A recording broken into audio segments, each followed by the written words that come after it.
Put on these headphones and start Check. We're gonna be able to like sit and reach the board. Say put on the headphones. Complex. Or put on these headphones and literally fuck with the board while I'm getting this thing. I gotta start sharing our stuff.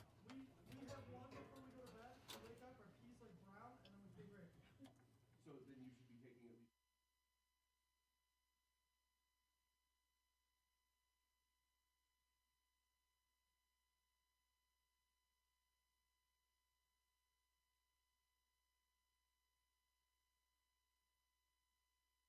Talk for me, the microphone. Witnessed. Nope, nothing. Keep going. I'm still working on it. Phasing forward. Nope. There we go. That's me. Okay, so am I at reasonable levels? Okay. Check the video really quick. We need to tilt it Still here. towards Clint. Oof. No, tilt it more towards Clint. All right, stop. Little less. Little back towards Paul. We're gonna have to, Clint. You are gonna have to come a little closer. Well, we're going to scooch in this little sort of Yeah. 120-degree angle. No, go back. Okay. No, go back to where, towards the door. Stop. That's like perfect. Grab my drink while you're up. Yeah, we'll scoot on in. All right, Helen, talk about all the sounds. Check. Oh god. There goes the books.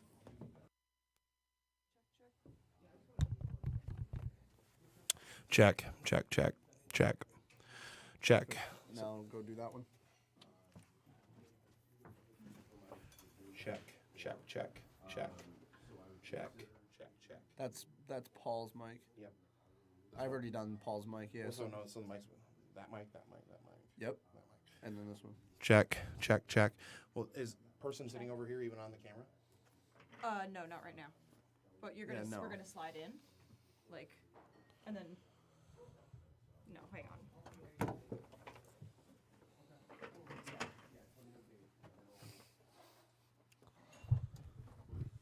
this laptop towards me, please.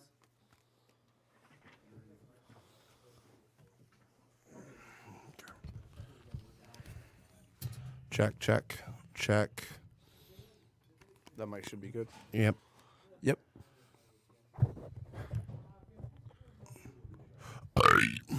What happened to the mount for this one? I don't know. All right, and yeah, you're gonna be. Yeah. And then, because I'm ultimately going to be where Helen currently is. Helen's going to be. I think Paul's going to be on the end. All right. Yeah, I'm not on camera right now. I need to get this stuff shared. So. Well, here, just scooch over and see if you get in frame.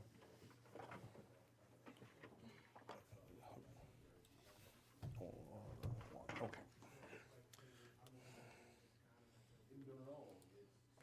Okay, we are going live right now. Jake, where am I say your drink? Right next to Helen, because I'm going to be sitting there ultimately. Once everything is up and running, we are Also, technically. still got your book here and the show flow. Thank you. Set those down. Yeah, we are technically live right now. Are we? But this is the pre-show live. There is one viewer. Is it Best Fan Fado? No one knows.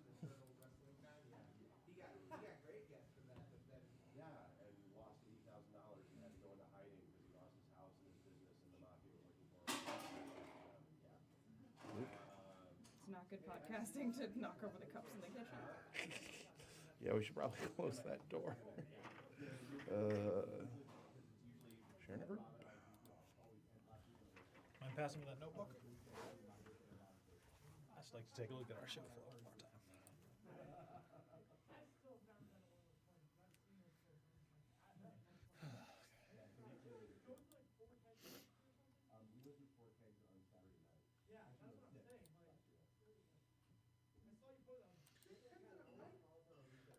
Works for me.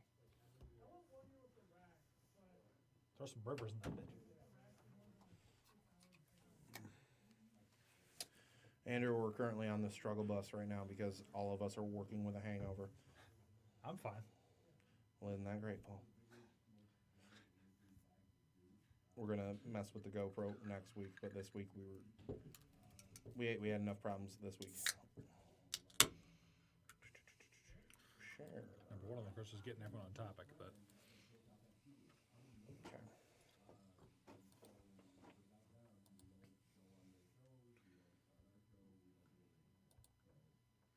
let's hope Clint gets back here soon.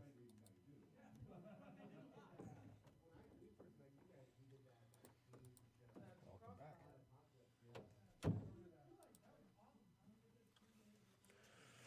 Okay. Look at Welcome to 200 page. this car mod. yeah, That's a shitty comment. 201. Yes. Yeah, we're 6 minutes from official start time, so this is just pre-show shenanigans. Oh, yeah. Welcome aboard. The pre-show shenanigans where everybody just works on getting a little bit more drunk, and we make sure everybody's on camera. Y'all have fun with that getting drunk.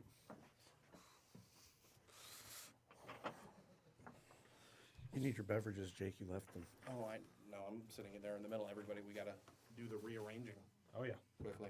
So, Paul, scooch down Which way? to the right.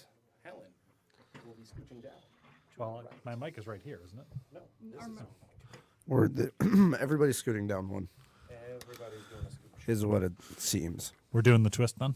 I guess so. We're gonna twist My headset is too short. Just pull. It can't. It's stuck. No, it's as long as it is. I guess I'll be running with an extremely short headset cord then. We can also just do this. So it's, I'm pretty sure it's just caught in there. If not, It's not. Just tug on the headset cord from your cord so I can see if it's got something. Yeah, it's trapped under a wheel down there. One moment. captivating stuff. There we go. Now we've got it.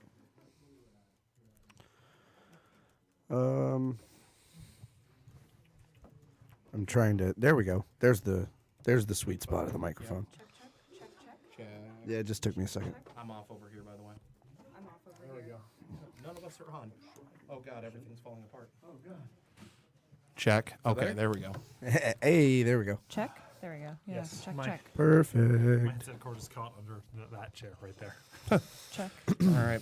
This should be something. 6 minutes until we start. That clock is 2 minutes slow. It's Yeah, it looks 4 like 4 minutes till we start. 4 minutes. Yeah. Are we going to scooch now? However- Is this close enough? I'm not on screen. It doesn't look like. Everybody scooch then. We do the scooch. We do the scooch. Let's. Clint, come this way. Come do the scooch. Is there a book I can borrow just to set on this cord so it doesn't go somewhere? They're all. Yeah, here Get it we go. yourself, Now yeah. we're good. Now we're good. They're over there. Just, Or you can take one of those. just pass me the player's handbook, please. Yep. No, you get a special book. I'm looking forward to it. Because it was the first one I could reach. Have the Oh, dark, yes. have the Dark Heresy in. Dark Heresy. As the person who plays the least Dungeons and Dragons games out of all of them, so. Oh man. The grim darkness of the 41st millennium. I think it's the 42nd millennium now, actually. Is it? Yeah. They moved the plot forward by about 100 years. Oh, that's adorable. And they completely invalidated everything that came before it. But, that's a discussion for another time. Well, that's just classic Warhammer 40K, though. Yeah, that's pretty true. We were very worried they were going to Age of Sigmar it, but that never happened, But that never happened. thankfully. What they learned from their mistakes. Just don't retcon the entire setting because you feel This like you is get about new episode models. 14, right? Yes. Yeah. The finer details. Get the theme song cued. Get the fight song cued, Clint. Cue our fight song. Gotcha, Chief. Thanks, babe. Gonna run outside real quick. Run into the whip. That's pretty good. What? Shut up, it never happened. Talking about Age of Sigmar and the stuff that they retconned. We want to sell new models now. We're going to take out Tomb Kings because fuck you. Can't have any Egyptian mummies. That doesn't fit our new. We actually do setting. have 5 people listening in right now, guys. already. Yeah, 7. Ooh. Well, I Look at pinged everyone who regularly tunes in to let them know that this podcast is starting. So, Perfect. and thank you for joining us in our pre-show, by the way. For what it's worth, I can't remember if this is actually recording or not, but It is. I'll try to be more careful with my words in the future then.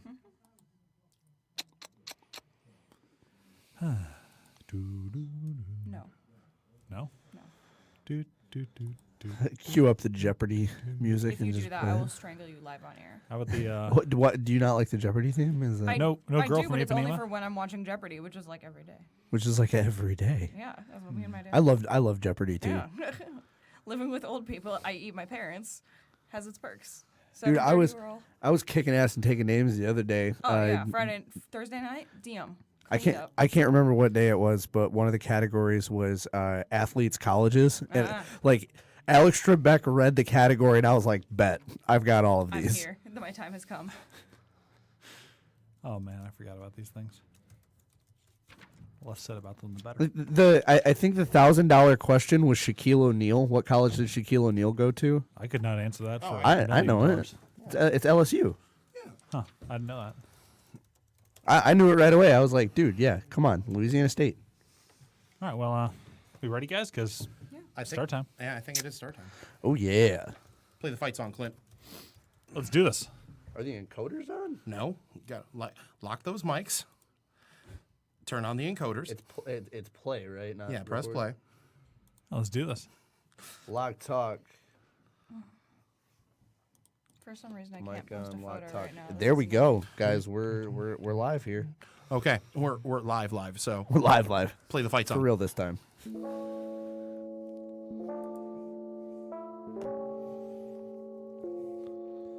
Look at the camera, everybody.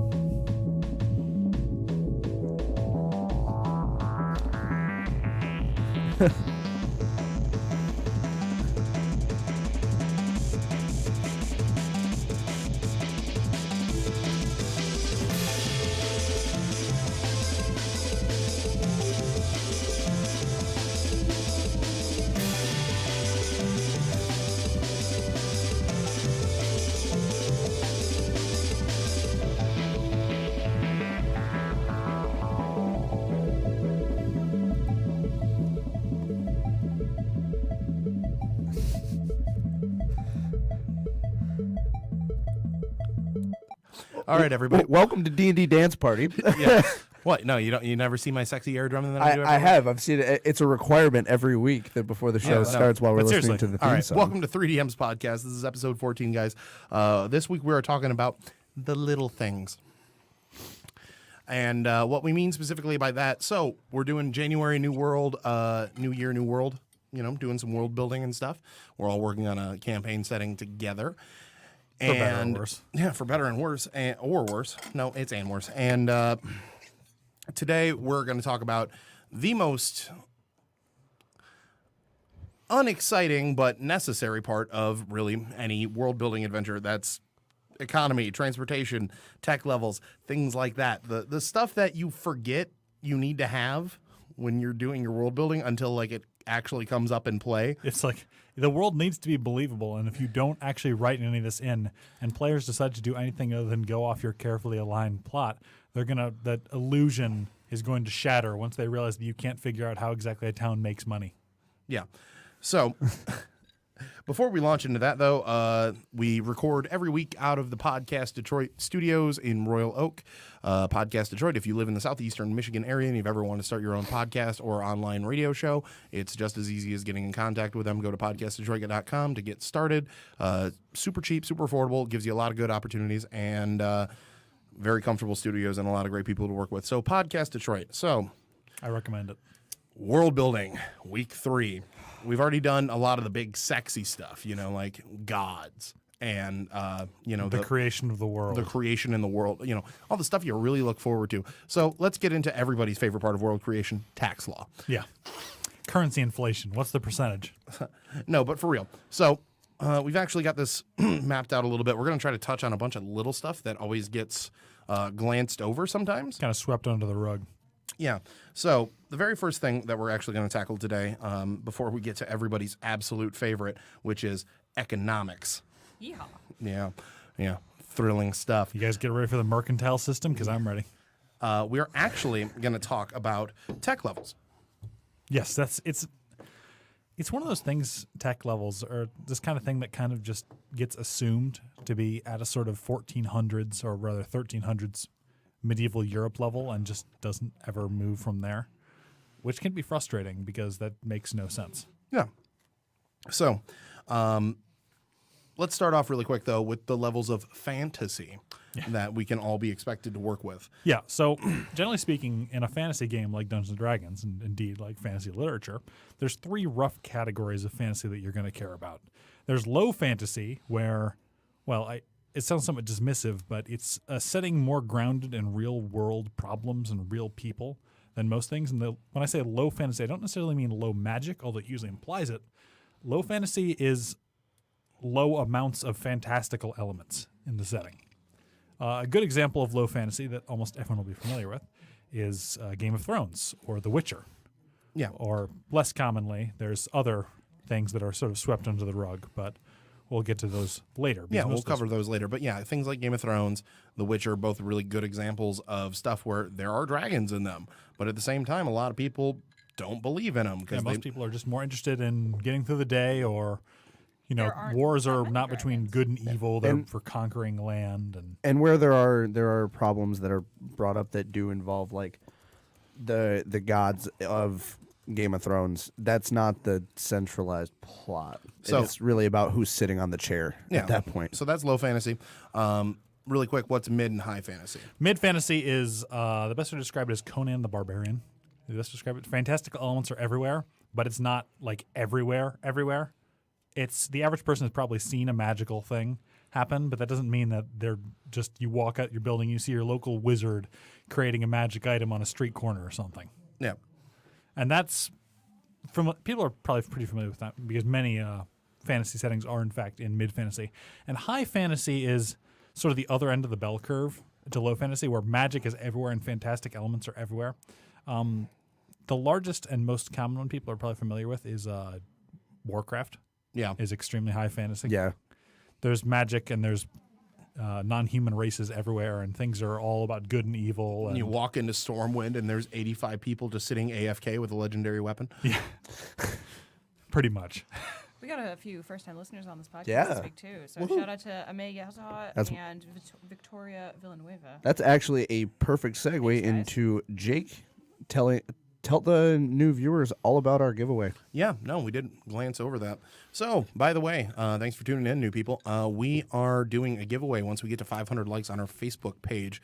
Fado, if you could kindly post the little pin on our comments section about the exact specifics on our giveaway. But head to our Facebook page, 3DMs Podcast, throw us a like, and once our Facebook page gets to 500 likes, we are going to give away a book to 2 lucky listeners. Any book you want from 5th edition, really, or any any book that's reasonable for us to get our hands on that we can send to you. We'll even autograph it if you really want that. But point is, once we get to 500 likes, we're going to give away 2 books. So non-special, like Ame, we saw that. Non-special edition. Yeah, just to clarify. We can't pay $300 for a special edition book from 2002. We're not going to camp on an eBay auction for you. No, you can do that on your own time. Right. But back to tech levels and so one thing fantasy levels that people get stuck with in the low, middling, high fantasies, everyone sort of has this idea of what fantasy is like, and that you've got knights and armor and castles, and you've got kings feuding with their lords, and you've got everything all over the place. But the thing is, that was a fairly short period of history where stuff like that was happening. And Dungeons & Dragons settings have stayed like this for a couple thousand years, like on average.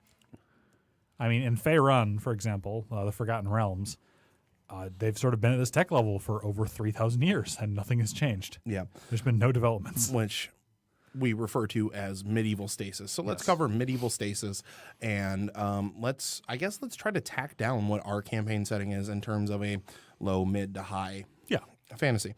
So medieval stasis is, long story short, when everybody is stuck in like the 800s to the 1400s for thousands of years. With no advancement for it. There's no like development of the windmill. There's no water wheel development. Yeah, they like They don't change ship types. Yeah, they get carts and it's good. Yeah, we're done. Okay, we developed the cart. Technology is over. Yeah. What's that we've got? They Yeah. didn't get good at building arches again either. Yeah, we've made steel and Hashtag Gothic life. yeah, we've made steel and we've made carts. Nailed it. We're set. Nailed it. Like even the dwarves and stuff, the gnomes, they may develop like very primitive gunpowder, but they never go any further with it. Right. And so, with that clarification of what medieval stasis is, It's not necessarily a bad thing. You can do medieval stasis well, and many people do. But it's something to be aware of is that people don't usually Wait. just stop innovating. We just got a comment that said, Rip the cam. No, rip the sorry. cam. Andrew and I were commenting about my GoPro. We did not have time to say "Oh, I thought that our camera went No, out no, for no, a the second. I camera's almost, great. I almost Don't worry, panicked." Clint, I'm on it. Yeah, don't worry about the comments. Okay, but Yeah. so I actually do might kind have of a like GoPro next medieval week. stasis because there's lots of cool stories you can tell with a sort of 1400 / War of the Roses era Yeah, not too much fancy story. There's not bits like and bots. water wheels and powered ships going around. But on the other hand, most settings would be, you'd probably decry a historical setting as incredibly unrealistic if everyone used the exact same weapons and armor for 600 years. yeah. So, let's put an official thing on what our setting is. It's got to be somewhat high fantasy, if only because we have dragons running around all Yeah, over we the have place. Yeah, we have dragons several dragons in power. literally out the wazoo. Like there's a dragon running a city, a big city at that. Yeah, one of the largest cities in the world, and it's very widely known that you don't piss off the dragon in charge. Yeah, and even on top of that, we've got I mean, that dwarves. just seems like common sense. We've got demon lords running around and actually like ordering their worshippers to do things. We've got gods physically handing down a book of law for their people. Yeah, I literally don't want to live in our setting. Right. No. It Oh, sounds, no. It sounds terrible. Also, we will be publishing a map later. Right now, I'm having an error trying to upload it. So Yeah, we've got the light map done, and we'll get to some more announcements about this stuff here towards the end. But so somewhat high fantasy. when it comes to creating your setting, right? Consistency is key. Consistency is going to be king when you're creating your fantasy setting. And so and there's a bunch of other places you can go to get more thorough on how to do a lot of this stuff. But these are just some quick, boom, boom, boom guidelines. One, be consistent. If it's going to be low fantasy, then that means you can't just have a city with a bunch of gnomes running around with flying machines, for example. Yeah, no, the gnomes have to be like living underground, or if they do have a crazy city like that it's something. It would Got to be be isolated and nowhere near. Yeah, the it would rest be of the something world. akin to El Dorado, or It gets some stolen too quickly famous hidden otherwise. city, or like a Wakanda from Black Panther, the film that's coming out, And the Excited comics. which about. I'm really stoked about. Simultaneously, if you're doing high fantasy, sure there can be some impoverished parts and stuff, but like everybody would know what a dragon is. Everybody would know. You can't just pretend it's medieval Europe and then anybody who uses magic is automatically a witch because they've probably seen a wizard come through a couple times. yeah, even if magic isn't necessarily super common among people, it can still be like accepted or even I mean, if you got 1,000 people, chances are good you've got one sorcerer or warlock running around. So right. And even if magic can be taught, which Clint has gone into, like you can, you can be born magic, or you can.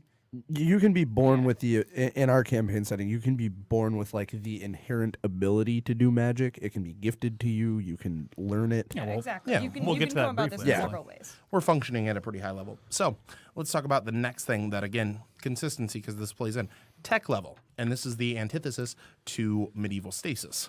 is how quickly is tech advancing? Magic does provide a lot of workarounds, but the advent of the gun is overstated, but it's also understated. People realize the gun is important, but they don't understand why. And the real answer is it is far easier to train a bunch of peasants to fire a gun in a line at something than it is to train them to fire a longbow. One of my favorite facts is that when Henry V was attempting to invade France, upon his coronation, he reinforced a law from Edward III that all able-bodied men need to, after church or festivals, go out and practice shooting for 2 hours. Yeah, because the thing is you have to train somebody for their entire life to use a longbow. Yeah. And you can train a peasant in a day to use a musket. Yeah, and rifling. Up until a Rifling point is too. later, just Up until a mass. point, guns were more dangerous to the shooter than to the shootee. So. And pike and shot was a thing for about 200 years, if I recall. So like a bayonet. no, that's pike a and shot is in a formation of pikes backed up by musket lines. Oh, okay, cool. Yeah. So, tech level. Where would we put our stuff at? And then it's I'd say we don't. I'm not sure if we have guns in the setting yet. My guess is no, because Right. we have some people running around in sort of 1500, and we've got other people running around in early 800s. yeah. Like- no, there is a middle ground. I'd like to think that. I'd say we're at the very end of the high medieval era. I'd like to think that gnomes have guns. I mean, almost certainly. It's the only way they Because- can compete. Yeah, it's the Yeah. only way they can hang. I'd also like to think that maybe another race or two have figured out the secrets to making guns. Clockwork is also a big one that people forget Yeah, about. I was gonna say so. the gnomes are gonna be heavy on like clockwork and maybe like steam power. 'Cause I love that. Of course, you can't forget magic exists too. You can't Right, replace exactly. everything exactly with magic. I mean, a steam engine. Can you imagine how much more efficient a steam engine would be with a captive water or fire elemental in it? Yeah, exactly. Also awesome. That's my thinking for the gnomes. And So we also have some nature spirits too. That we're with gonna tech get into. levels, it's another thing that you have to kind of remain consistent. Consistency is going to always be key in these matters. So with tech levels, guns is usually like the biggest indicator of where we're at. But things like the printing press, has the printing press been invented? That makes education almost trivially easy to distribute among the population. So You have to think about these things when you're designing, because if the printing press has been invented, then books have suddenly become cheaper. We're no longer relying on monks to copy everything down. yeah, you're into not new relying on books. wizards to be the only people who know how to write things. And Yeah, suddenly extremely education becomes a lot more accessible, and so suddenly everybody's living in less squalor. But there's more wizards around, obviously, too. and more importantly, which may or may the not be a good domino thing according effect to you, of Paul. advancement begins, because if you look at human history, I mean, we spent what incremental progress. 1,000 years just sort of living in the outback, incremental gathering and progress hunting. throughout history. And then after the printing press became a thing, in 600 years, we have unimaginable tech advances. like My boy Gutenberg knocking it out the park, crushing it. Nacho just said, "Now, if only we could use the printing press for spell books." You could. It'd be hard, but you could, depending on the text you're writing it in. Yeah. I mean, of course, Movable type. the problem, of course, is spell books are very weird. We're going to talk spell about books. exactly. Yeah, spell book Yeah, is a spell weird books thing. We'll are get to that. a whole different animal. That's a whole other can of worms.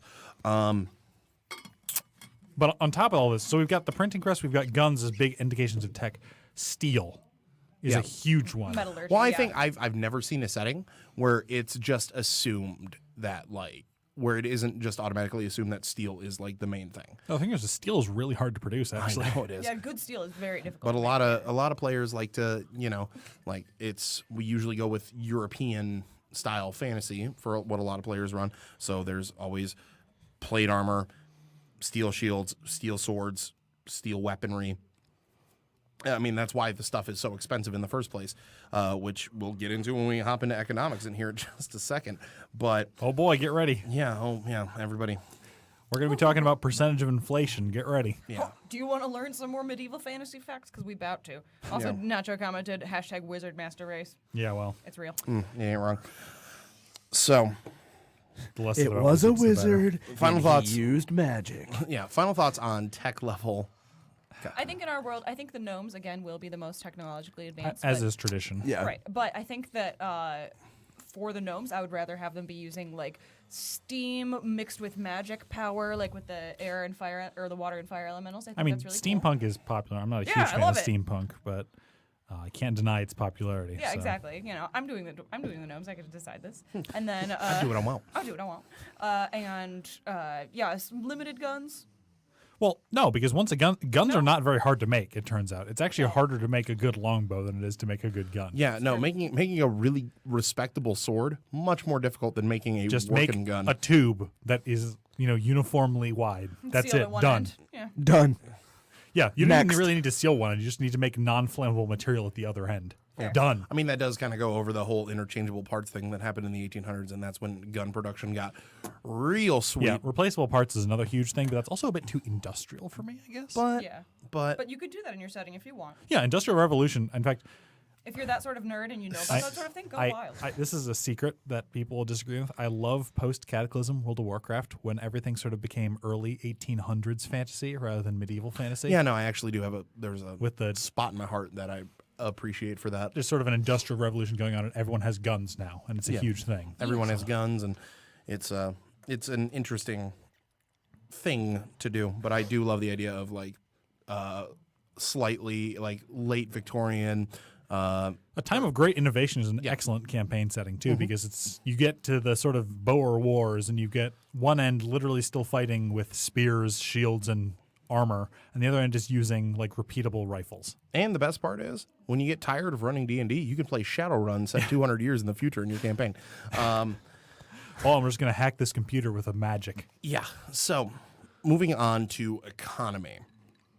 I do believe in our comments we have a pinned post of a Reddit thread that I've left there just to make things a little bit easier, because this is honestly one of the best explanations of how the economy in Dungeons and Dragons works. Yeah, there's a couple problems that everyone continuously brings up with Dungeons and Dragons. Kind of like, what the heck is an economy going to do when a PC strides into town carrying 20,000 gold pieces? Right. Not unlike Mansa Musa on his Hajj to Mecca. He was going to cause runaway inflation across he's going to collapse northern the Africa. economy in Africa for 200 years. Yeah. And on top of that, this is happening like every couple weeks. How are economies you stable? You spend 2 gold on a mug of ale, and it's like, wait, I'm sorry, that's actually. It's like walking into a bar and dropping $200 and asking for like a gin and tonic. Yeah. Right. Well, Like it could tipping be well one is important, but you don't exceptional want to gin. you don't want to call attention to yourself necessarily, unless you're trying to bribe. Of course, there's also the is this mentioned in the Dungeon Master's Guide? I never got around to this, because I remember in old editions there was a whole how much money does the average family make a week? So in that, I'm glad you asked that, Paul, because in that Reddit thread that I shared, there actually is a very effective discrepancy between what everybody's making, how much the income should be for everything from your ditch digger to your noble. Top to bottom, it's the simplest explanation of how the standard D&D economy is supposed to work. Now, again, kids, the word of the day is consistency. If you do something unrealistic, as long as you do it consistently unrealistic, nobody will notice. Yeah, true. I mean, unless because you make it really obvious, like the sky is purple. But if the sky is always purple, then it's actually less of a problem. So, something that, because I used to be really heavy-handed in giving away the gold because I wanted my players to have a bunch of money, until I finally sat down and looked at a bunch of resources to see how much money I was actually giving my players. Yeah, so your average lord, for example, based on the Reddit post, does an excellent job of illustrating what the tax percentage they're doing is. Again, tax law, thrilling stuff, guys. Yes, we're getting ready for taxes. At 17%, taking away from a small village, he should be making somewhere in the area code of about $300 to $500 a month. And you're handing out like a couple thousand gold every adventure. And then adventurers are literally walking around with 3,000 gold on their belts. You're like, oh yeah, I'm going to buy a magic sword. We've talked about this before. I'm kind of glad the magic item mart is gone, because it lets the Dungeon Master control more what happens.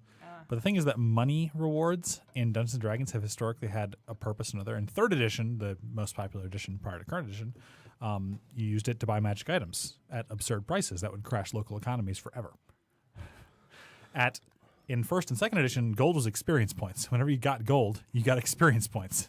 So, but now gold just kind of exists. Right. Yeah. You can't buy magic items with it usually. So what are you doing with all that gold? Bribe people. Are you just going out to get blasted on the most expensive beer every single night? I mean, I still love it. I still love the idea for a decade.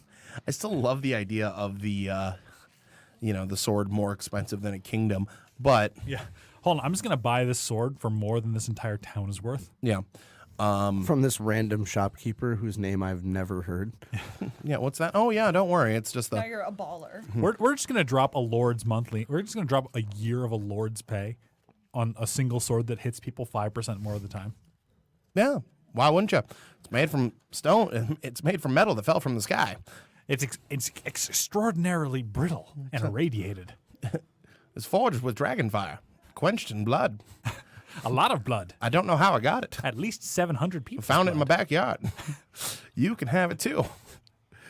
What makes it so great? It's got a +1 next to it.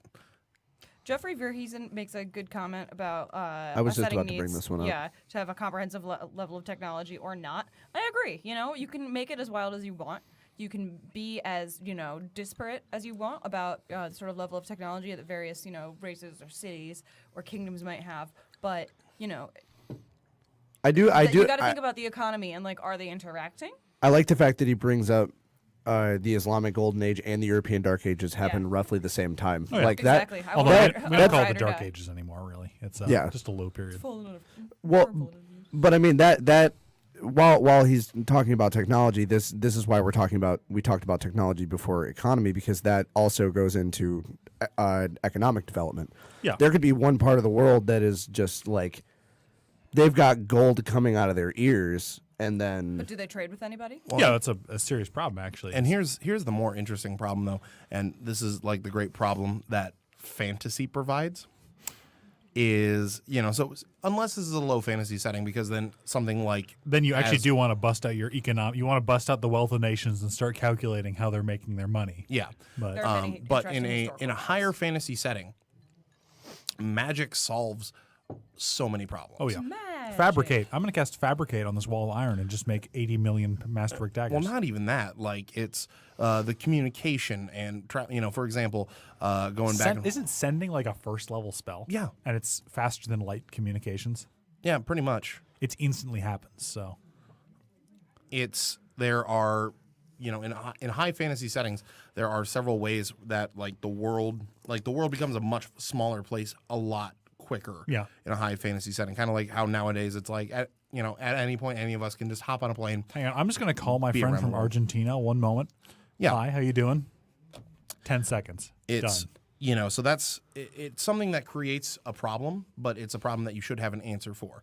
Is if one place is doing poorly, is it because they're cut off from trade? Are they getting punished for some sort of misdeed, quote unquote, like Germany was after the First World War?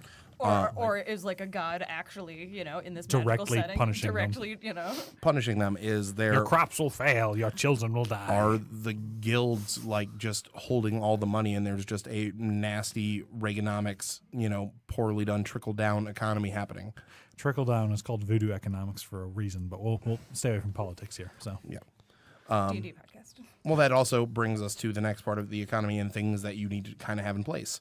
how about transport of goods? Not even that. Guilds, organizations, Yeah, mercantile industries. the mercantile, the mercantile system. And I should mention beforehand that I'm not endorsing any of this, so just be aware. This is something that is almost certainly happening in your setting, but that does not necessarily mean it's a moral or ethical thing to do. The big function of the mercantile system is to enrich a nation by getting as much gold and silver or other precious metals into your country as possible. And a big part of this is A, having a good system of guilds to get a stranglehold on the market, and B, colonizing other Delicious regions to steal colonialism. their resources and bring them home. And the thing, of course, is we're not going to get too deep into the ethics of it. It was probably not a good idea ethically, but it was effective. Your countries are probably doing it. Like, in your setting, your countries would need a darn good reason to not colonize other places that couldn't stop them to get their resources. Yeah. Unless you're playing extremely high fantasy with sort of a battle between good and evil, there's almost certainly some king out there who's economically minded enough to say, maybe we should go and take a It's a nice turn of stranglehold in field that there. cinnamon trade. Yeah. Well, I mean, even if you look throughout history, there wasn't a crusade that was done that wasn't to a economically viable target. Yeah, that was the 7th Crusade, I believe, and they stopped and they just mugged Venice and they mugged No, that was the Fourth Constantinople Crusade. That's my instead. favorite one. Yeah, they're just like, this must be it. This looks like he. When I That's rate right. my crusades, Alexius Comnenus, the Bishop of Byzantium, was like, There's, this is literally the opposite of what I wanted. There's the Doge of Venice, the blind Doge of Venice, Nolio something, can't remember his name. but more importantly, too, it's helpful for characters and or it's helpful for player characters to have a setup of guilds and organizations.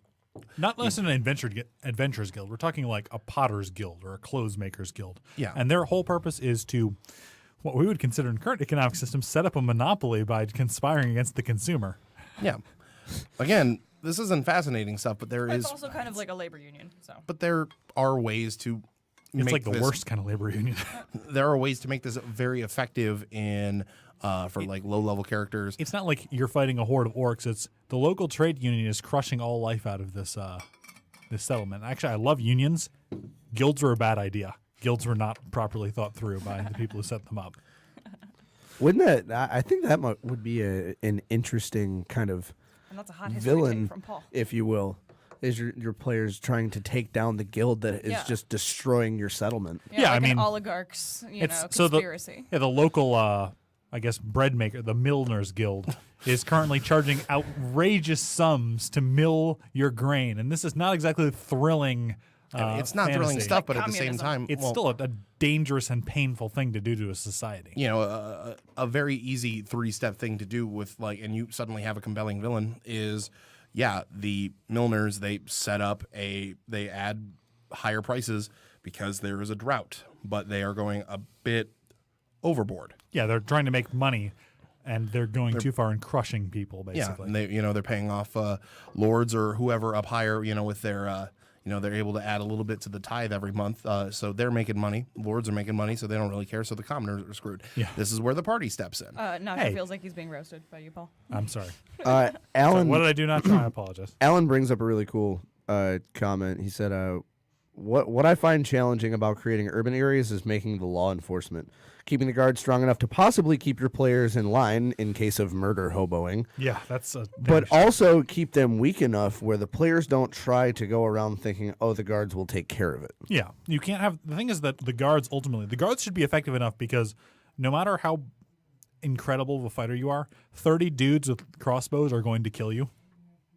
Like, I think You're that just gonna I get arrowed. if you're going to step out of a bar, you can crush a giant skull with your bare hands. But if you take 30 crossbow bolts to the torso, you're dead. that goes back to something that when I started DMing, that Jake sent me a resource. I can't remember the guy's name, but it was about kobolds. Is it Andrew? Tucker's Kobolds. Tucker's kobolds.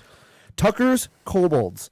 He had a dungeon that he designed where it was basically just only kobolds in the dungeon, and he made kobolds the most terrifying thing on the Like planet to level deal 15 with. PCs. Yeah.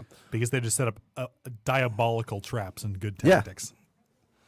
Which, wise I just, It's something to be aware of, certainly. my take on Alan's question is the way I like to do urban policing is there's a lot of really good examples of modern policing and stuff. Like there's a lot of areas we come from Michigan. Detroit is notorious, we will say, To say the least. Poor reasons, given that it's not nearly as bad as it sounds anymore. but at the same time, Detroit still has a problem with having adequate enough police officers. Yeah, law enforcement. Like they like They emergency put people response away time. for like 20 years, but there's only 100 of them they- guarding a. They just they don't have as many bodies as the city of Detroit would like to have. They're very thinly spread. So depending on your urban setting, perhaps the guard is well funded. Perhaps the guard isn't well Yeah, funded. it depends. The prosperity of a town is going to roughly indicate the richer a town is, unless the person running the town is particularly stupid or short-sighted. The richer a town is, the better funded a guard is going to be. Yeah, it's I one of- guess. Or is this even handed down from above, and are these like king's guards that are like a garrison? Yeah, but the thing is, guards. It's much easier to have guards who live in the city because then you don't have to pay for their barracks. Basically, In my opinion, to like really address the comment, this is, I feel like, one of the areas where, as far as guard performance and competency, consistency really isn't key. You can have inconsistency throughout guard performance throughout city. Yeah, you can have incompetent guards and throughout excellent different guards. through different cities or within the same city in different districts. Like the world is pretty much your oyster when it comes to law enforcement. So finding that balance that you're talking about is pretty difficult. And So even- I just put it all over the map. But It depends here- on where they are. If here's they're the in thing, though, the slums, there's not going to be effective law Yeah, enforcement. no. But here's where it comes back to, though, and it's all going to circle back to the economy button, because again, as economy, stupid. as sometimes boring as this stuff may be to talk about, it does have very important ramifications when you just start going in there and messing with the numbers just a little bit. I'm just going to drop around 20,000 gold, and people just flip out because now their money is worthless. Well, for example, there's something like that. There is also, say, say we've got a gilded guard system, right? Like Nacho just commented that he uses Yeah. mercenary guilds. Yeah. yeah. Yes, that's not a bad choice. in wealthier cities. Yeah, and then militia, like top-down guards. I'm imagining like king's garrisons in poorer cities, Yeah. which is cool. Let's say the Lord suddenly doesn't want to pay, and he's using scabs, people who want to beat local guards. Well, guess what? They're not that well trained. Crime is starting to get out of hand, but you've got yourself a pissing contest. You can And a plot use hook right there. you can use economy to create really compelling problems. Yeah, I mean, For your money players to makes solve. the world go round. Yeah.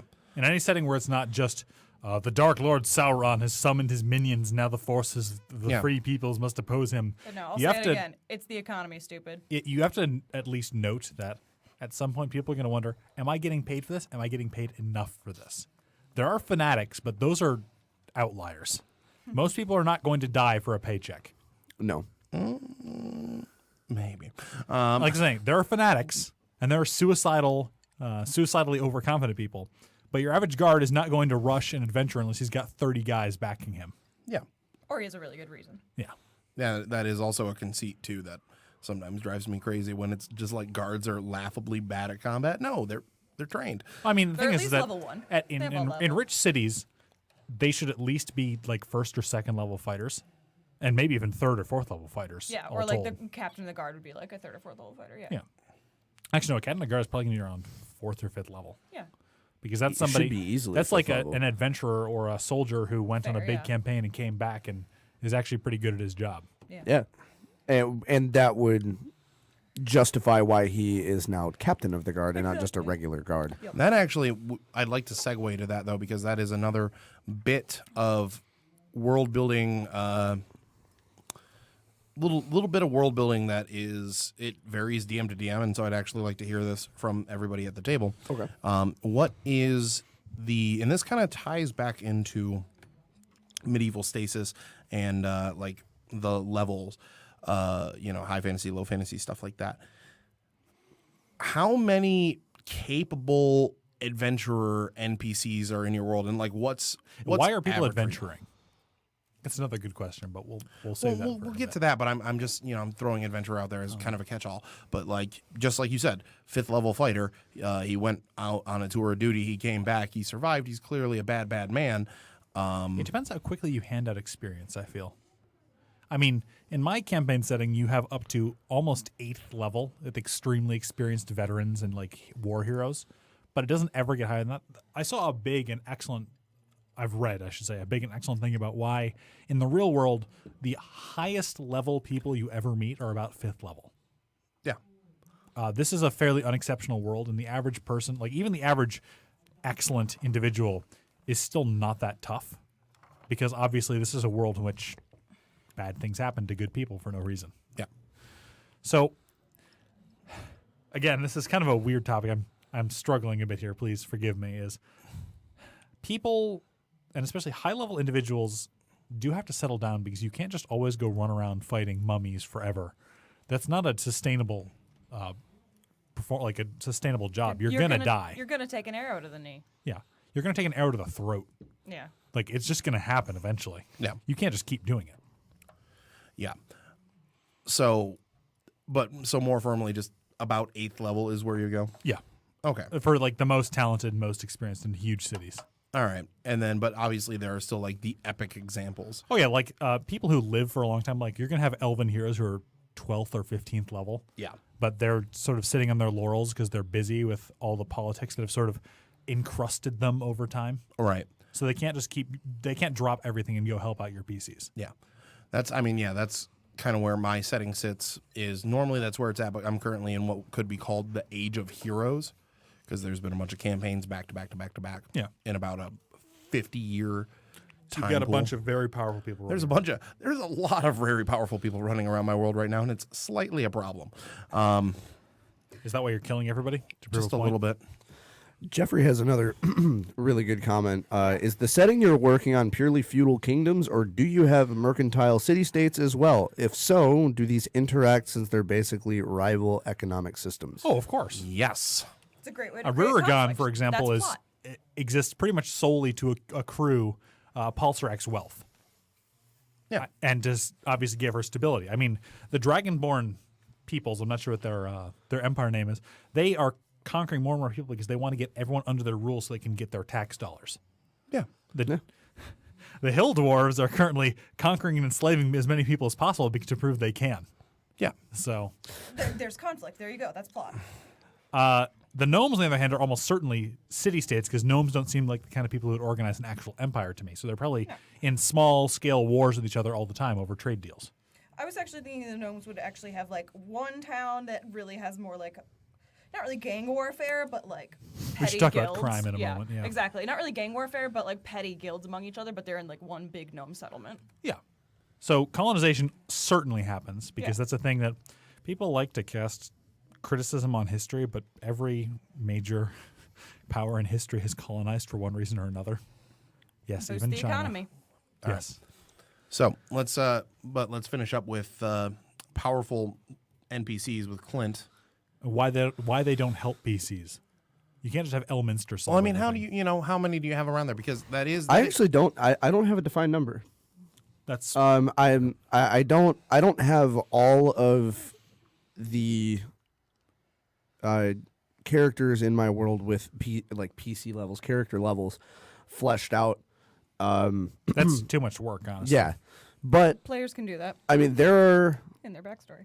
are a few very, very high level people in my world. Of course. But much like very powerful dragons, they just generally stick to their own. Yeah, they And have no don't- real they, reason they to have no. They involve have no time to deal with your bullshit. Frankly, like it. Why would I get involved in this? I am busy conducting a 300-year research into gnome populations. Exactly. Leave me alone. Or if you're a dragon, you got a big old bed of gold to lay on. Yeah, I just love gold so much. Let me just rake it and wash myself with Gotta it. look cozy. But yeah, I would go along the lines of like a similar model to what Paul brought up. That seems to be the most logically sound way to go about, NPCs and how tough NPCs would be in a campaign setting. All right. So let's move on to transportation and just the last little bit of fleshing out your world. Because, again, People need to get places. People need to move goods from places to places. Trade is essential to human and not demi-human and other human civilizations. Like elves probably don't need as much trade as humans do, but dwarves certainly do because they live underground usually. So how are they going to get their beer? They can't grow wheat underground. They can't grow hops underground. Can you? not with that attitude. You can grow cave there's mushrooms. not unless there's just like one dwarf mage that's casting light. But see, though, that's the thing. Or- though. or, yeah, It's- they take shifts, that is something, though, that is considered in a high fantasy and a low fantasy setting. If it's low fantasy and they're, the dwarves, they have to be pretty ambitious with their trade routes because they don't have enough wizards to do that. If it's a high fantasy setting, it's like, oh, look at that. We got the interns back from the magic college. You kids are going to be casting light all week. Alan just said airships with like 5 eyes and in all caps. That's actually funny that you say that because we have an airship in our campaign setting that I play in on Wednesdays. I even have a beautiful model of it. Yes. Well, It's to scale. It's transportation colossal is size. interesting, and I'm going to go back into boring economics, so bear with me for a moment. All right. For almost all of history until the invention of the train, it was whose rocket? It was not Stephenson's rocket, but something rocket. It's the first train. Water travel, like ships, was so much more efficient than caravans. Oh my God. That it's not even like It's left. I can't compare them because in the same time it takes for you to ship one wagon load of goods to another city, you can ship about 6 or 7 ships, and those are carrying around 90 times more stuff. Yeah. So water travel they're is expensive. the They're expensive to invest in, but worth it. Well, I mean, yeah. but that's why historically most major cities are usually on some form of water. or a river that leads into the ocean that you can sail up. Yeah, Port, I was port cities are a big deal for a reason. Yeah. But that being said, let's take a step back. Flying and levitation is a thing in Dungeons & Dragons. Yeah. It's admittedly a high-level thing, but if you can But hire a it's a 5th thing. level wizard to cast levitate or fly on things, then you've got a levitating then you've got canal system. you can go even faster than Got it. ships. And even more than that, teleportation circles is something I very much recommend new DMs sort of just delete from their world when they're considering what's actually happening. Yeah. Because teleportation circles render every other method of transportation completely obsolete. It's actually true. I've had to slowly work them out of my campaign settings. So yeah, I you can- kind of messed up, and I introduced them like 2 months ago. Yeah. In- In the time it takes to ship one shipload of goods or something, you can ship around 18,000 times that amount through a teleportation circle. Although there is actually Wizards does do a pretty good job in 5th edition of covering their butt on it if you want to like get really hard tacky with the rules, because it costs roughly 100 gold per transport still. But even that's with the circle nothing. that's made. It's a 10 by 10 circle. Do you know how much money you can make if you transport a 10 by 10 cube of anything through it? Oh, I know, but It makes all other forms of transport completely obsolete, and your city would be built in a sort of circle around your teleportation circle. There's no other method of transportation deserves to exist after teleportation circles are created, which is why you should remove them from your setting. Because you can't have the whole escort this caravan here as a plot hook, because the caravan is laughably inefficient compared to a ship, which is laughably inefficient compared to a teleportation circle. yeah.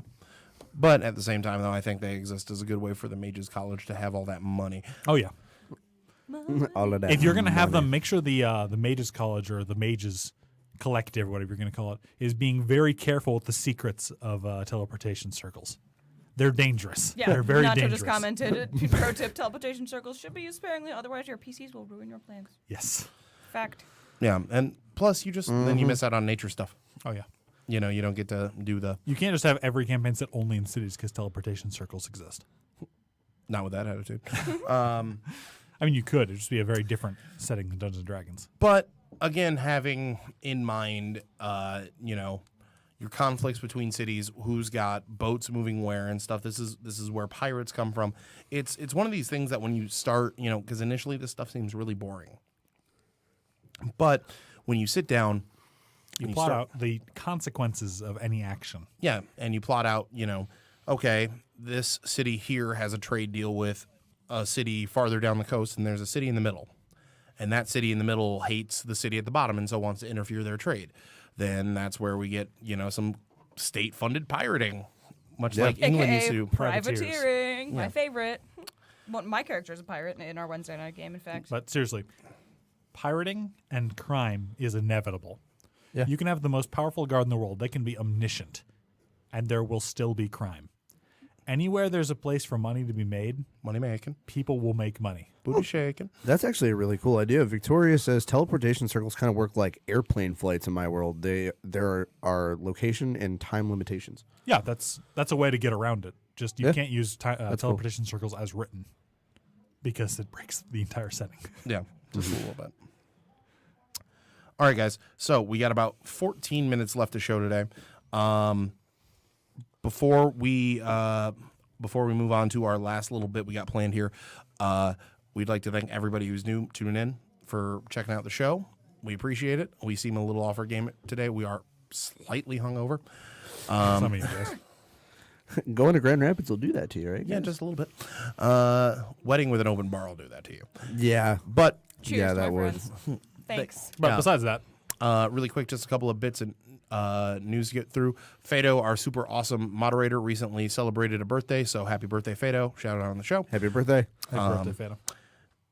And we are doing a giveaway for trying to grow our page. So if you want to win a free D&D book, head For over. absolutely no effort. Yeah, head over. Well, just a little bit of effort. You have to take that Click the mouse. like button. Yeah, scroll over to the 3DM's Facebook page. Give us a like. Once we get to 500 likes on our Facebook page, we are going to give away 2 books. One book to a lucky person. We're going to pick 2 winners. Each person's going to get a book, and the any only Dungeons & restriction Dragons book you is any D&D book you like, just as long as it's not a special edition, because we are not going to wait on eBay and camp out sales for you. We love you, but not You can that do much. that yourself. I'm sorry. So head over to our page, give it a like, and you might win a book. Let's see. And our last little bit of housekeeping business that we have to do here today. The exciting one. Yes, a little bit of an exciting one. We are going to be going to Isn't that Fantasticon?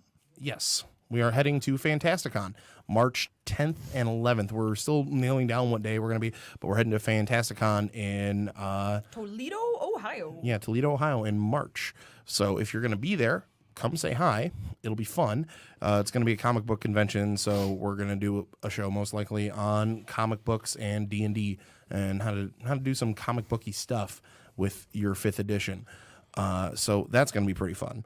So if you're going to be heading to that, there's also a couple of cons we know that we're going to be attending soon here, but we're just getting schedules worked out. So as we figure out more of that, we will give out details. But if you come join Podcast Detroit and do your own podcast here, you too can get a press pass. Yep. So With that in mind, let us finish up the nitty bitty little details.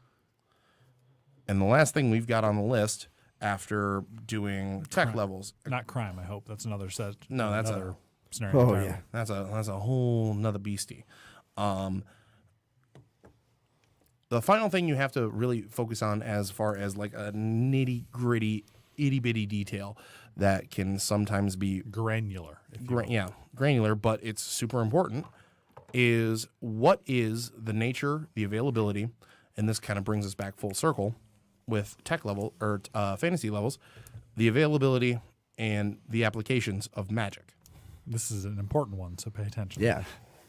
Magic is arguably what separates Dungeons and Dragons from all of their role-playing games. So this is the biggest one, and I'm a little disappointed we saved this for last because of how exciting it is. But we have time, so let's do it. Yeah. So magic, how available is it to you and your PCs into the world? Is it like 1 in 1,000 people have the talent to do magic, and whatever the Mages Collective it is goes out and harvests people who are capable from a bunch of families? Or is it anyone who can read books can eventually learn how to use magic? Or is it only You can go to the Mages College if you want. Since if you got the can read. money? Yeah. You send your second son to the Mages College because you can't give him everything, so he's got to be a wizard to help out your other brother. It is determining the nature of magic, the way that magic is either taught or learned. Is it an apprenticeship system? You have to have a mentor wizard, pass on these things. Yeah, is it one teacher to one student, sort of Sith styles, one master and one servant? Or is it lecture halls? Yeah, we got Harry Potter going on, Do people just roll up and it's like, hey, I'm here to learn magic for the next 8 years. It's going to be great. I passed all the entrance exams and I'm really excited. I'm going to learn to be a useless first-level wizard in some backwater somewhere. I know, right? And then there's all those philosophy magic majors. Completely You're useless. only into like Post-structural magic. I'm trying to stay focused on what we're talking about, but our comments are like hilarious right now. I don't know if you guys are actually reading this, but they're talking about the Teleportation Security Agency, aka TSA. And asking Nacho asked if he needs to arrive 2 hours early.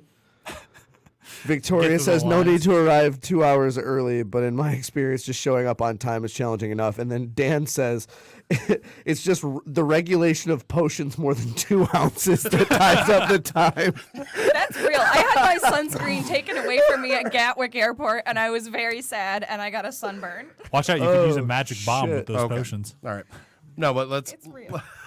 let's talk about magic really quick. He says, Nacho says, so I should move my potions into separate containers to Yes. speed things up. Yeah. Send them to the magic scanner. Anyway, And an invisible going into magic. That was one of the things that I was put in charge of doing for our campaign Have you setting. done anything to involve it? Yeah. Excellent. Like I've just to recap what I said in previous episodes, episode. Easy for me to say, right? Go on. I'm listening. It's a physical force that exists. Yeah. So it's not like this crazy supernatural thing, even though magic is inherently supernatural, but it's not. It is a natural force that exists in the world. In our setting. So the way to use it is obviously by manipulating this natural force. Okay. Obviously with the exceptions of like clerics and sorcerers who are just kind of born like Right. that. Yeah.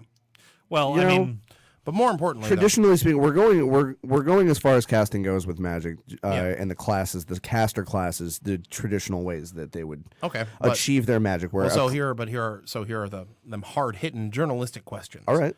What is your favorite color? What is your favorite color? And where do wizards go? Do wizards go to colleges? Wizards do go to colleges? Yes. Okay. So it's post learning. So how do the colleges make money? Because reagents ain't cheap. No. And they can't gouge people's scholarship money anymore. How are they gonna do that? Yeah, exactly. Government funded. I like to think a majority of the Mages College's money are brought in by once you go through the Mages College, and the Mages College will send mages from the college out into the world on assignments, very similar to a character that we had in a game in the Wednesday game, where you could have X amount of guys in a guard, but if a guy's hurling fireballs at you, All the crossbows ain't gonna help that. Yeah. They make a decent amount of their money by sending out mages to different cities to do different things depending on what type of magic they learned while they were at the Mages College. So Public Works. maybe if they're getting paid enough. Yeah, it doesn't mean, here's the thing I think about stuff like that. If you're a wizard, right, and you're a very smart wizard, I know a bunch of, people who are chemists and, come from other, great scientific backgrounds. And even though they understand how to make a bomb, they have no interest in wanting to make a bomb and then go to a battlefield and deliver said bomb. A lot of these wizards would be fascinated by the study of magic just for the study of magic. I mean, sure, you get Jeffrey, the one who really, really, really, really, really loves evocation magic. But other than Jeffrey, because he's weird, it's just a bunch of nerds writing down. Yeah, it's a bunch of nerds trying to advance the study of magic. Yeah. You got the couple bomb disposal techs who are way too excited about explosives, or explosive magic in this case. So, a way that's feasible for your Mages College to suddenly make money is they do big public works projects. Yeah. When paid. Why have a bunch of low intelligence commoners do building an aqueduct, and it would take months or even years to make it work when mages can have it done by the next week. Yeah, by next week. Also on top of that, the Mages College is much like actual universities, for the most part, spearheading research. They'll go on, oh, hey, we found,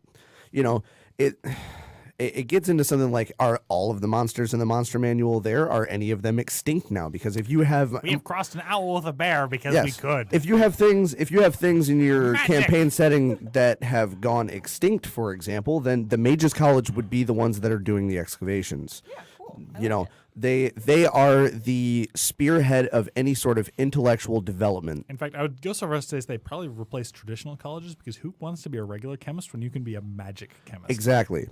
Right, and that's how you can also sort of cover up for technology. And when alchemy actually works. Yeah. But let's get back to the other hard-hitting questions. Other hard-hitting questions about magic. Okay.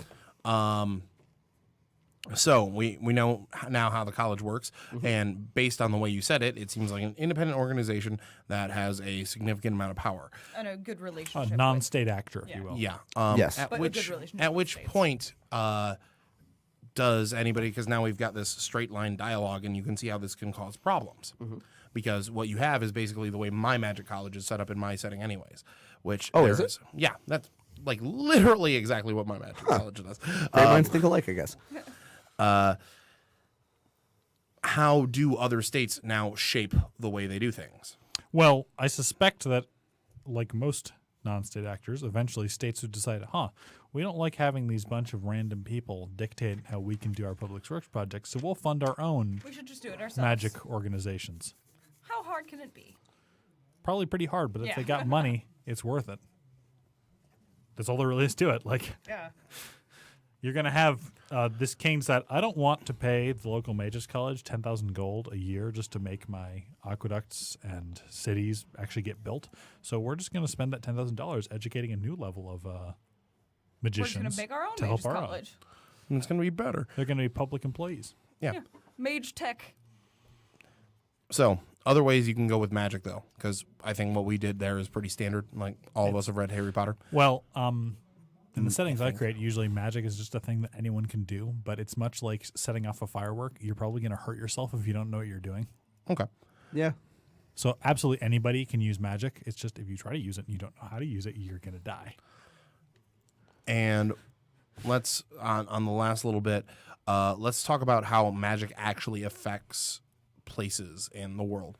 Because, I mean, again, if we're going with the, just like one of the standard ways people use or explain magic in their games is it's a bit like a natural force. Yes, Yeah. Is there like a Final Fantasy VII kind of like mana or a source of energy that flows through the planet? It depends on the setting, obviously, but I think in this one, magic is directly given by the gods. So if the gods feel that too much magic has been used in an area, they can reduce the amount available. And just like that, going through our little list, we set a tech level. We set, if we're in medieval stasis or not. We set if we have high or low fantasy.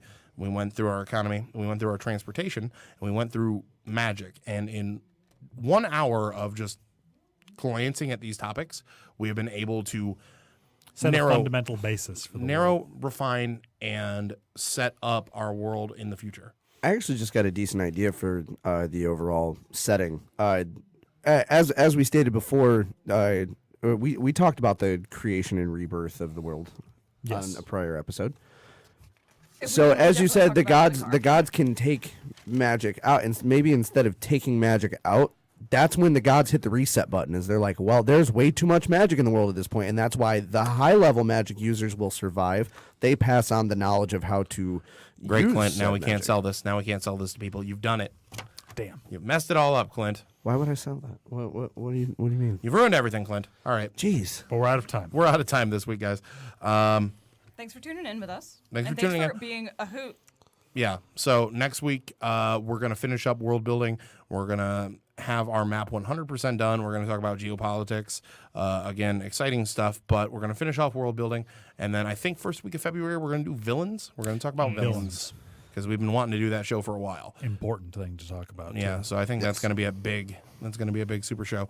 Reminder, we're doing the giveaway. So if you're new to the show and you like what's going on, head over to our Facebook page, give us a like, and once we hit 500 likes on Facebook, we're going to give away a book to 2 lucky winners. So when we get 500 likes, we're going to pick 2 of you at random, and we are going to send out a book to each of you. You get to pick the book, though. You get to pick the book. Yeah, we're not just going to choose at random. Yeah, you get a player's handbook, and you can like it. And to specify, this does only count for likes. I did see a couple of follows. I don't know if they also like the page as well. We like follows. We do like follows. Those do help. But for the contest itself, we're going to be pulling from the list of people that have liked the page that are not family, us, or very close friends of the not show. Oh, wow, I won my own contest. I'm so Yeah. lucky. Oh, God, that joke again.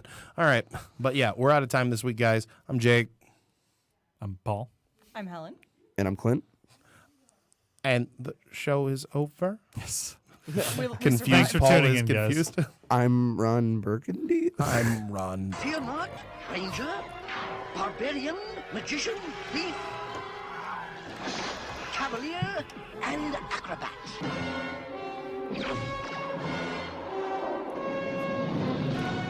Who was that? That was Venger, the force of evil. I am Dungeon Master, your guide in the realm of Dungeons and Dragons.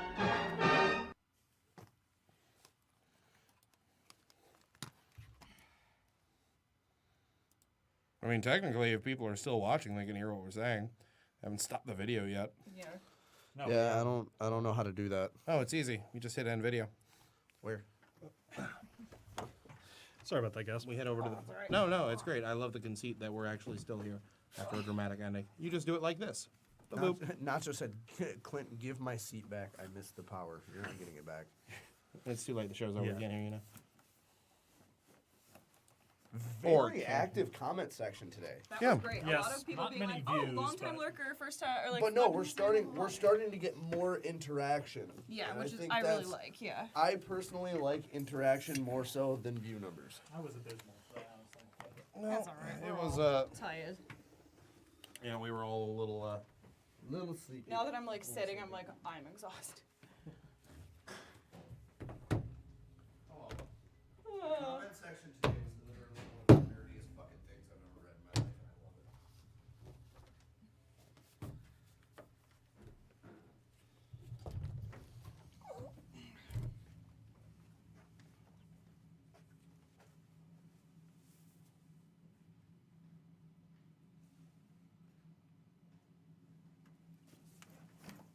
Ugh.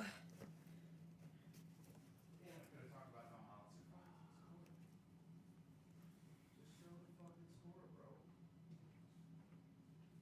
Well, the Patriots have 10. Jacksonville's got 17. Yep. Fuck. New England lose everybody. Dude, if Tom Brady loses to the goddamn Jaguars, dude.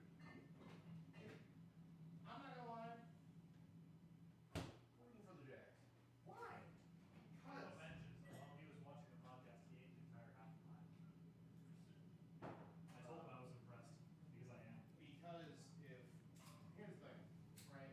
Like the Jaguars have traditionally been even worse than the Lions, right?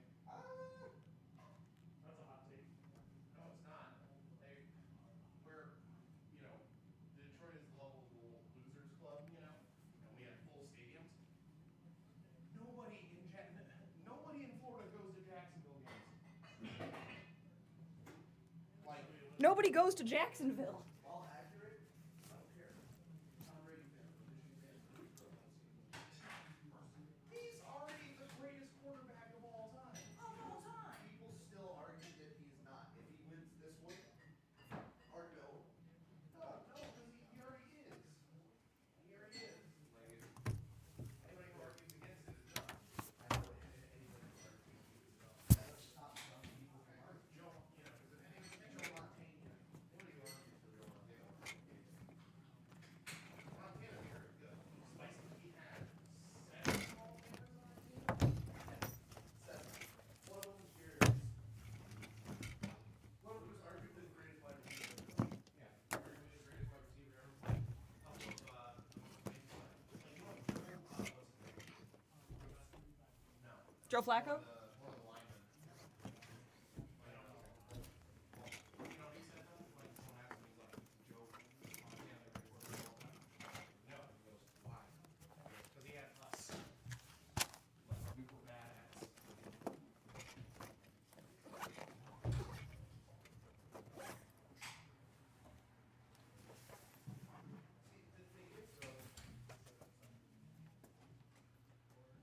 JK, I packed all the books up, but I'm going to need you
Back it. Also, Clint, get your stuff out of here. You got a squirt over here in the corner? Yep.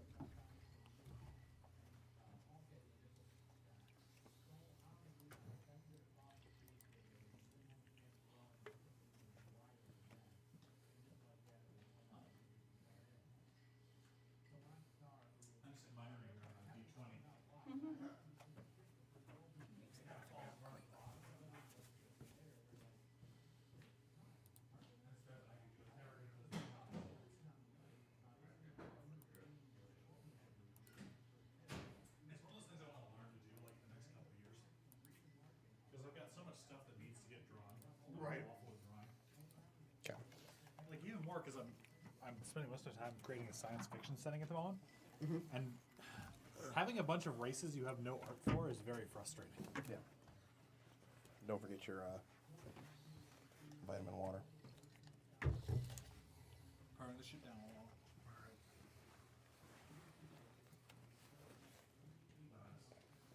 In the car, I don't know if you guys saw, but we already got a bunch of messages to the podcast. Like, yeah, we work. It's on the podcast, so let's get on that. And then I'll update the Facebook page tonight. And then this week, I'll make a priority to link Instagram when we need to start doing 3Ms stuff. So when are we going to start recording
exactly.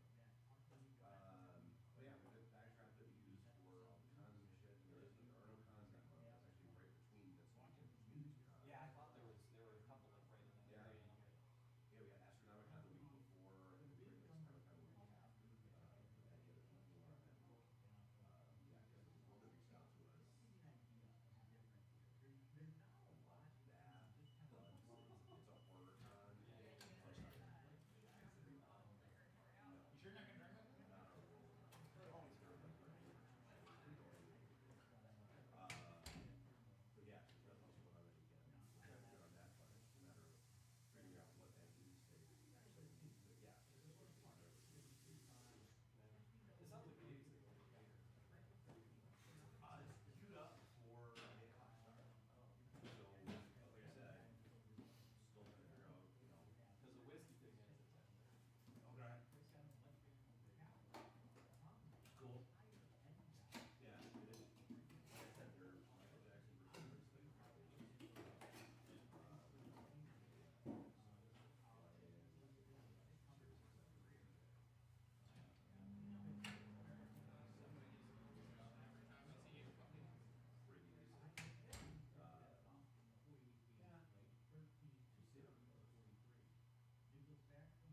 But yeah, Moral Story Week totally worked. Yeah, I'm bummed that's that weekend. Because there's another whiskey festival that we're diving into again. We went last year. Organized it. They want us to come back and do shit this year. It's the first week of March. Easter Market. Yeah,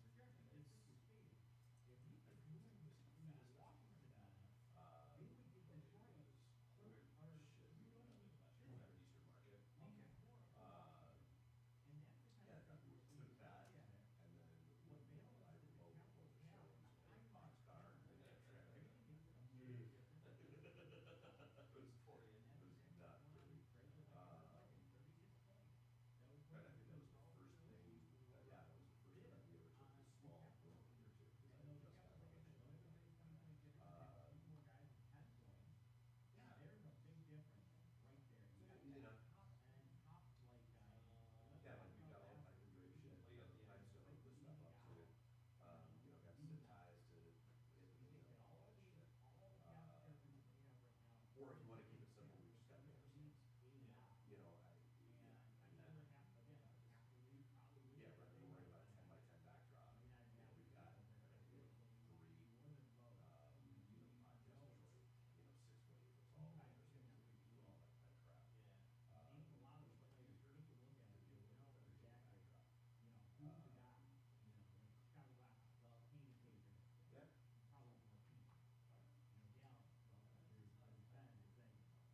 Yeah.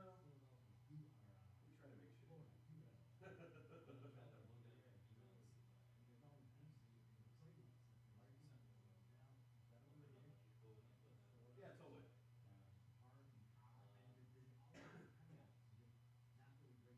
Yeah, I shot you to pick the backdrop that we use, so.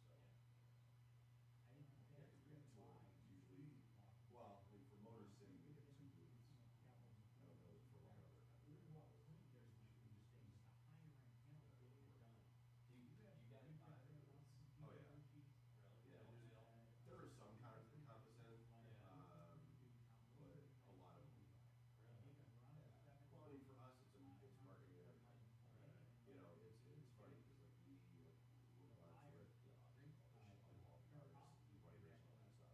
And they judge cons for the year. They judge cons based on sales and all that kind of stuff. And we're like, did we have fun? It's like Toledo, not a huge con by any stretch of the imagination. But relax, when we actually picked up a couple listeners and 2 shows when we were down there. Every weekend, episodes. So yeah, it's Astronomicon.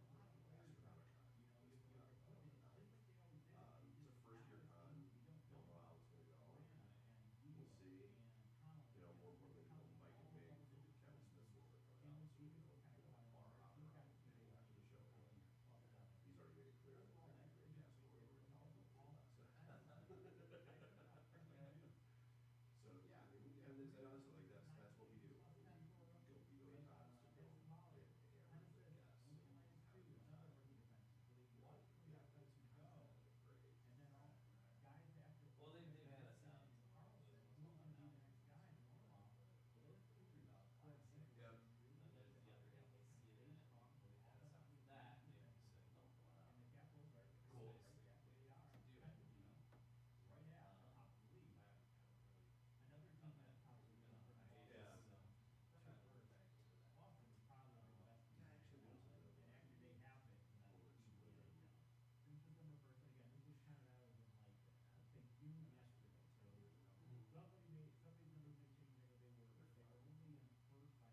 video took forever to fix.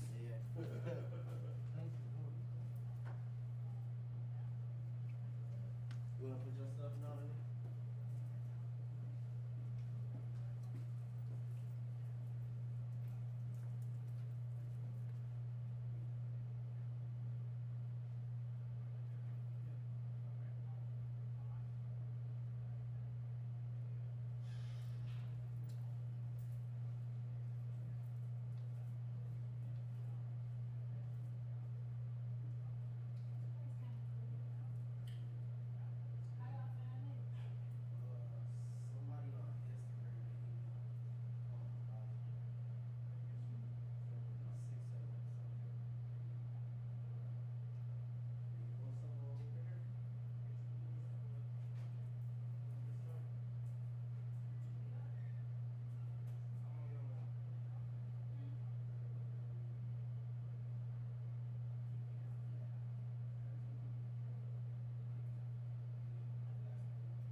I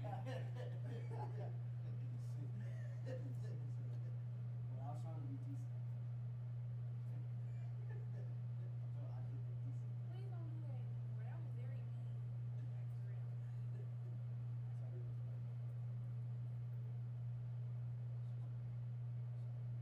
Oh.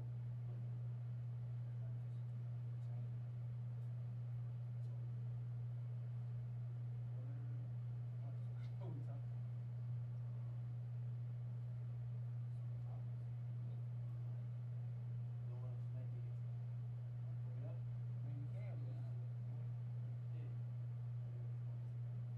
me?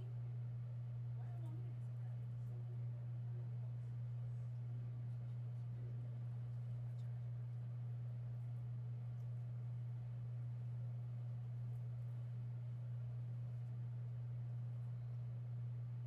How long y'all been on here?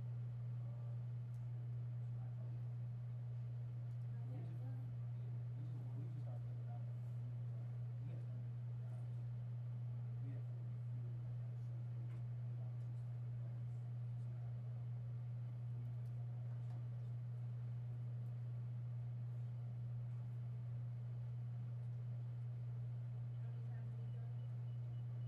fun?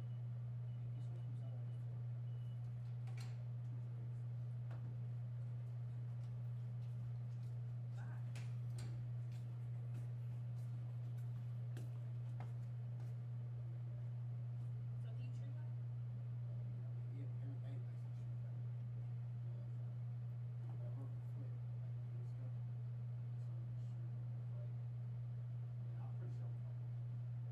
Bye. So do you tree climb? No, because I had to outlaw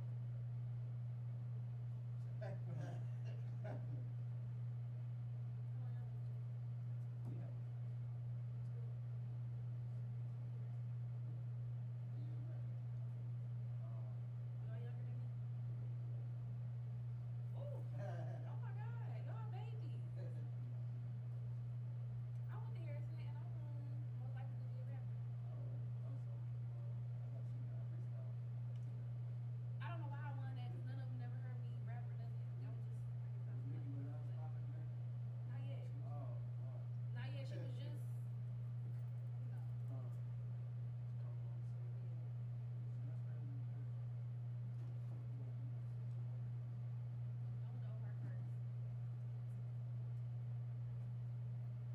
I went to Oak first. You about to close, did you? Right after. No, I waited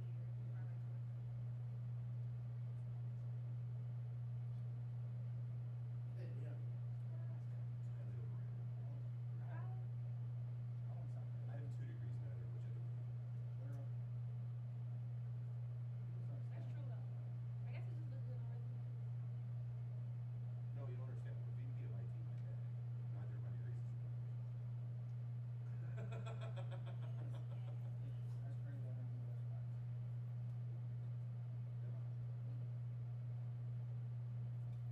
Yeah, no, my degrees are biochemically arts. I guess school's on you.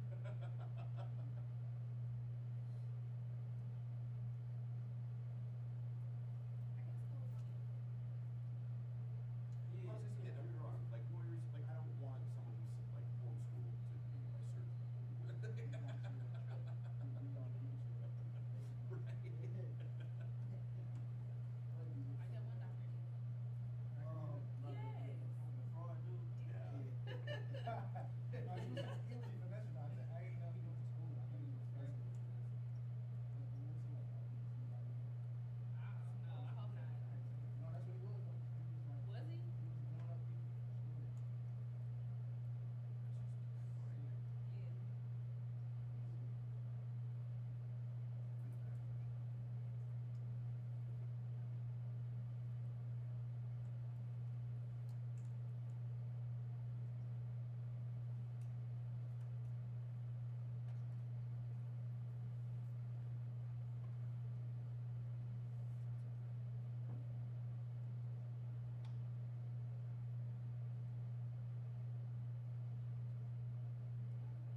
like, do we have like a login and stuff when it comes to that?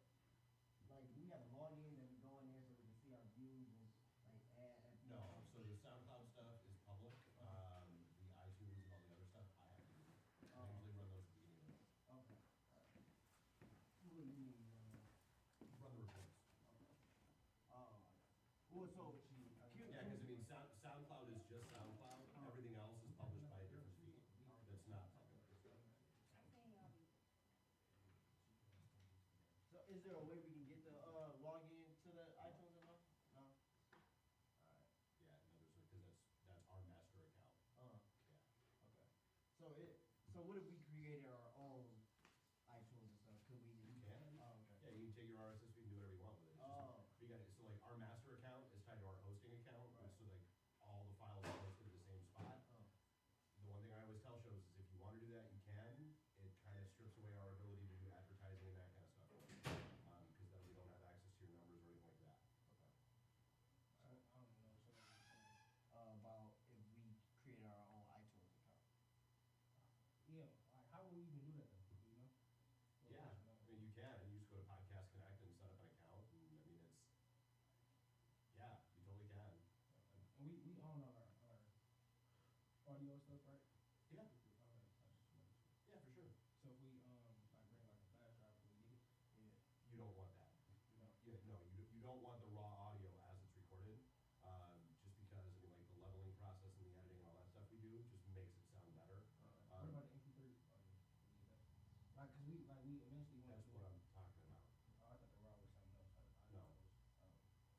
We trying to put like what is it, like intro and all that stuff, and we got clips concerning videos, and you know what I'm saying. Yeah, Okay. and basically, like, I guess we asked them too on top of that is, because eventually, you know, we want to get our own equipment, you know, do all that. So Yeah. that's why I wonder, like, what happens when we do leave, like, Go ahead and download it and go away. Download from where? Everything's available for download off SoundCloud. You can download it right from there. Okay. And are y'all still gonna do that feed or? It's always there. I mean, that's our SoundCloud is one of our two master feeds. So we publish everything out to SoundCloud, we publish everything through Blueberry. Those are our two primary hosting accounts. The one through Blueberry is what powers all of the syndication points. SoundCloud is just SoundCloud. Blueberry that's its own syndication point. Okay. Alright. So, but remember when you were saying like we get our own like channel on SoundCloud? But no, not SoundCloud. We don't do that. You have a playlist on SoundCloud within our master. That's the one that's embedded out on, like, if you go to our site and go to your page on our site, your playlist is embedded there. You can take that wherever you want with it. You have your own RSS feed that's submitted out through iTunes and everything else. But yeah, no, we're not paying to create an account for you. Gotcha.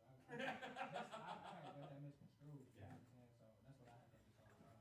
So is that already available? Yeah, that's already been submitted out. Oh, okay. So, okay, good.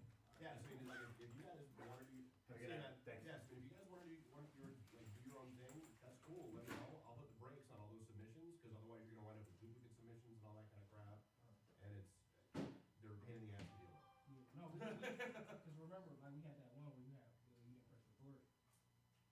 It was like, I don't know how long ago it was. Oh, the video? You didn't record the video, but you like audio. Yeah, that was one I was in here for. Yeah, so we just was trying to see like where it was at, but we didn't know that it was on like SoundCloud, on your personal podcast Detroit. Yeah, so yeah, if you go to either the Podcast Detroit website or the Podcast Detroit SoundCloud page, you'll see all your episodes there. You can download them, you can repost them, you can do whatever you want with them. Okay, alright. So, cause what we was doing like on SoundCloud and iTunes with the First Amendment by itself, but we didn't know we was going to Podcast Detroit. You know what I'm saying? Well, so I don't think the First Amendment feed has been approved by iTunes yet. For the standalone one, it may have. I just had a million things going on. I know it's been submitted. I just don't know if it's been approved. Okay, how long does that usually take? Anywhere from 4 days to 2 weeks.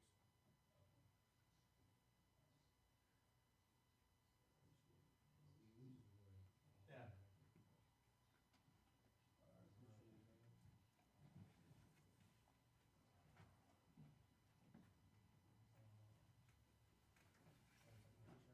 oh yeah.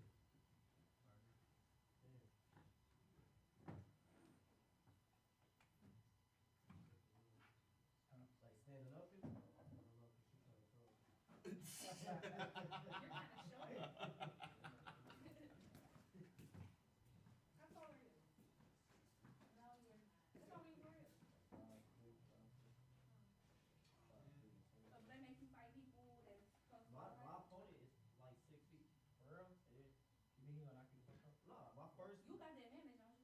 mean, honestly, it's the same. He got to punch down, I got to punch up. You know? Yeah, I mean, yeah. Huh? My first They went you watch he was 16. my first boxing match, the dude was 6'2". He weighed when I weighed. Yeah, I won. My first boxing match, he was 6'2". But his reach and shit way longer than yours.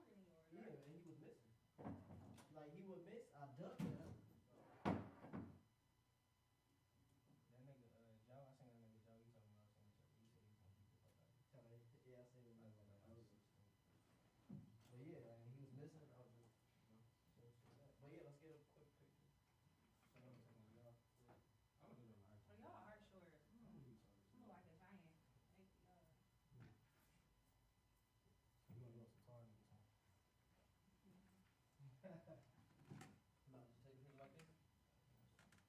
when you do that. Nah, I can't because I. I forgot your foot. Can't even like put too much pressure on. I wanna do it with my Levi's shirt on. I wore this before. You got like a 6 pack in there? A little bit. Forehead? No, it's like. Oh, okay. That's nice. Show him. I'm trying to get him one by the summer. He's working out with me.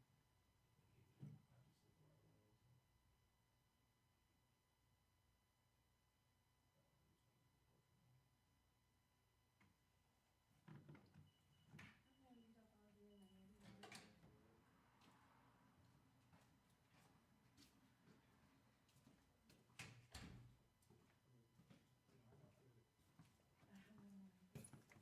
Yeah, if you've got an intro and stuff, bring it in. I mean, a lot of our shows have intros. I'm still playing around with it. Yeah, because we just play it like a song right before the show. Okay. Alright, I got you.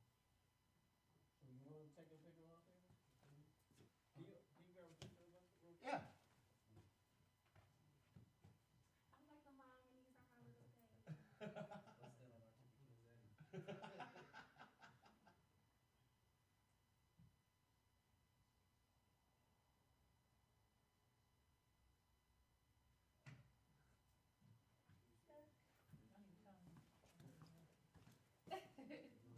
You know how girls is, they gotta take like 4 pictures. Yeah, right. We're gonna take you all in. You look good, don't worry about it. I'm not gonna find niggas too much. Get you a short nigga when we pop. Short niggas, I don't know, I hate short boys. No offense. What? She's like, I hate y'all, no offense. She said I ain't short boy. I hate dealing with them just cause you look crazy in pictures, right? What's the picture? Might You change your ain't life. gotta show nobody. Right. It might be a blessing or something. You know? Let me get that. Ooh.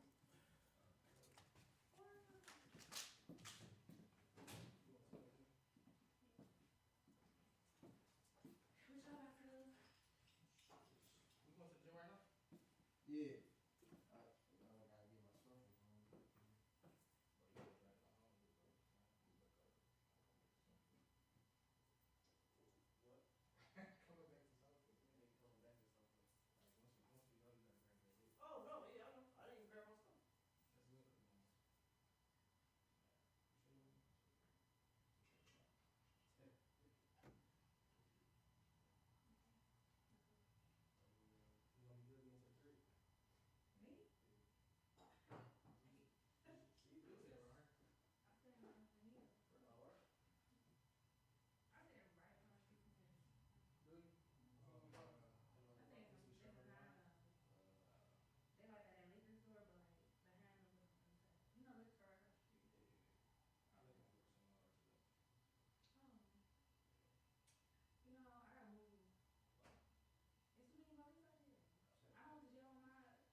wasn't really rocking like that to this.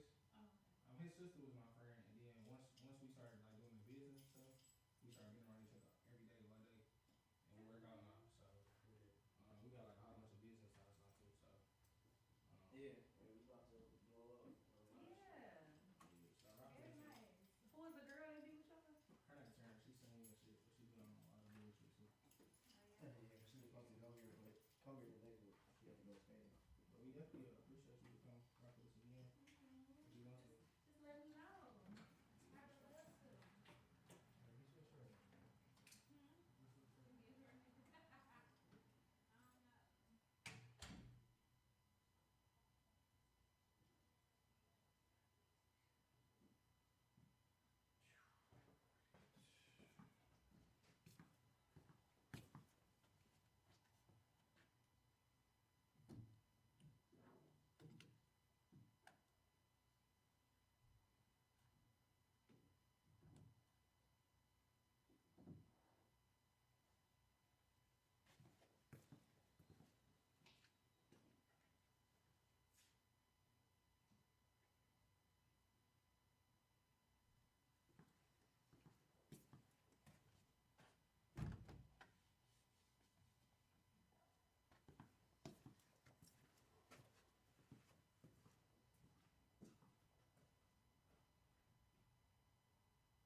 There's actually been some yeah, I mean, you can, and in fact, people have.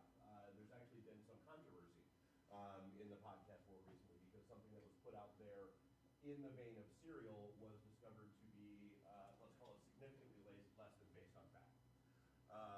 And so there was kind of a lot of blowback about it because they presented it as factual. So I mean, it's really all about the presentation.